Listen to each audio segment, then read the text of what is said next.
qu'est-ce qu'il a raison de dire si le président, si le gouvernement pense que le Conseil économique, social et environnemental n'est pas nécessaire? Qu'a-t-il à recevoir les patrons? Parce que ce sont les patrons d'entreprise, ce sont nos capitaines d'industrie, ce sont les ordres professionnels qui dialoguent ainsi avec la présidence de la République et le gouvernement. Voilà à quoi sert le Conseil économique, social et environnemental. Et dans tous les pays du monde, dans toutes les démocraties du monde, vous retrouverez une telle institution. Le Haut Conseil des collectivités territoriales, qui est la chambre de dialogue, de discussion, de débat et de proposition avec les territoires.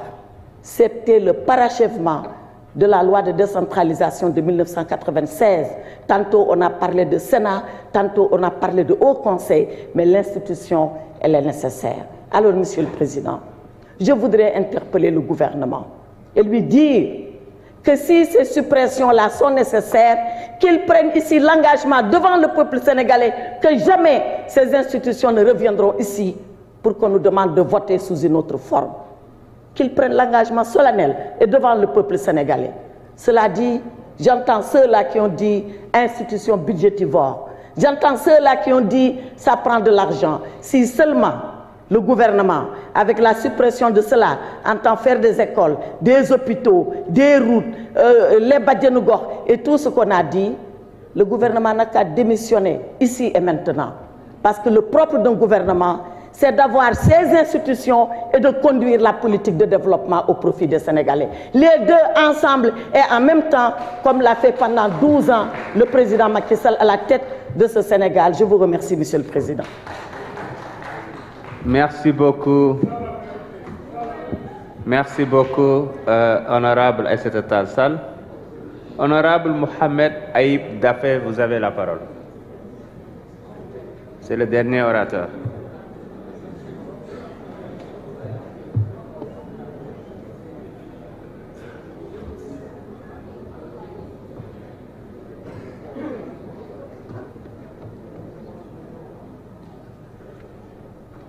Merci, Président. Monsieur le ministre de la Justice, garde des Sceaux, Monsieur le ministre du Travail, de l'Emploi et des Relations avec les institutions, chers collègues, maa ngi leen di nuyu di wax ni rek projet de loi bi du lu bees parce que indiloon nañ ñu ko fi ci weer yi ci ginnaaw ñun ñi nekkoon 14e législature donc buñ ñu ko fi indilee waxoon nañ ñu lan moo ko taxoon a jóg te ñëpp xam ko muy supprimer ay institutions yu nga xam ne sénégalais yi gisuñu seeni njëriñ institutions yu nga xam ne depuis bu ñu leen créé gisuñu lan nañu indil ci wàllum développement réew mi parce que tubaab dafay wax on ne peut pas être plus royaliste que le roi institution yooyu yu ci ëpp seen rapport président de la république nañ koy jébbal muy conseil économique social environnemental muy haut conseil des collectivités territoriales président de la république mooy nommé seeni chef d'institution mooy président haut conseil ak président conseil économique social et environnemental mooy nommé secrétaire généraux yu fa ne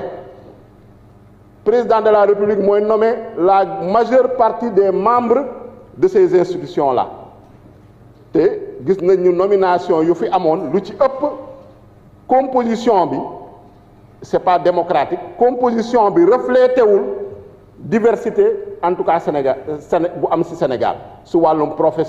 diversité professionnelle diversité sociologique ñu ci ëpp su dee dañuy waxante dëgg ay politiciens nañ fay yóbbu nga xam ne ñoo xam ne dañoo perte élection ñoo xam ne mënuñu leen caser ci gouvernement bi mënuñu leen caser ci assemblée nationale faluñu leen assemblée nationale wala mënuñu leen caser DG wala PCA ñu yóbbu leen fa ñuy am ay indemnité di am ay per diem loolu mooy njëriñu institution yooyu soo gisee sax nuñ ko séddalee woon waa Benno Bokk Yaakaar dañ jëloon benn institution bi jox socialiste yi beneen institution ba waa APR téye ko ne duñ ko jox kenn ñun dañ koy téyel suñu bopp donc institution yooyu tey président de la République Bassirou Diomaye Faye ak gouvernement premier ministre Ousmane Sonko suñu indiwaatee loi ba nga xam ne indiloon nañ ko 14e législature parce que mënoon nañu jaar référendum mais nañu ne dañuy cëral assemblée nationale te 14e législature c'est vrai que amuñu fi woon majorité mais dañoo jàppoon ni waa Benno Bokk Yaakaar nañu comprendre ni sénégalais yi ñoo jox mandat président Bassirou Diomaye Faye sénégalais yi déjà joxe nañu seen avis ci institution yi ko soo fi génnee nga laaj sénégalais boo laaj da lay naan nga laaj ko institution yooyu mbat njëriñ la am da lay naan amul benn njëriñ donc su fekkee ne mën nañu économiser 75 milliards près de 76 milliards sax ci quinquennat Bassirou Diomaye Faye en supprimant ces deux institutions ñun le groupe parlementaire Pastef les Patriotes on va voter massivement ces deux projets de loi te yaakaar naa ne bu ñu fi nekkoon tamit en tant que député 14e législature voté woon nañ ko di wax ni du lu bees parce que démarche la ba nga xam ne c'est dans une démarche dans le cadre du référentiel des politiques économiques et sociales agenda national de transformation ba nga xam ne président de la République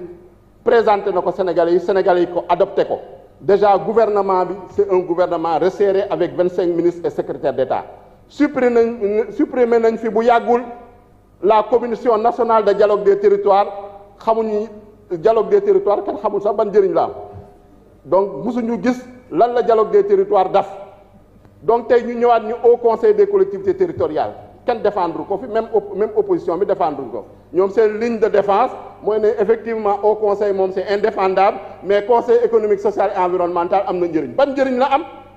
nañ ñu ko démontrer c'est pas faire du mimétisme institutionnel naan existé na France existé na Belgique existé na xawma Luxembourg ça doit exister au Sénégal. Il vous reste 30 secondes. Donc il faut arrêter ce mimétisme institutionnel ñu jël nos responsabilités supprimer ces institutions réaffecter ces fonds-là wax nañ ko l'éducation en a besoin la santé en a besoin les infrastructures en ont besoin le peuple sénégalais a besoin de ces 75 milliards-là donc nous allons voter massivement ces deux projets de loi lu ci des nag loi de finances bi wax nañ ko lan mooy urgence bi institutions yi suñ ko supprimer wul mais il faut que ñu jël ko en compte dans la loi de finances madame la présidente Aïssata Tall. Merci. Il faut qu'on les supprime donc merci beaucoup. Jërëjëf. La liste des orateurs étant épuisée, je passe donc la parole à Monsieur le ministre de la Justice, garde des Sceaux. Monsieur le ministre, vous avez la parole pour 30 minutes.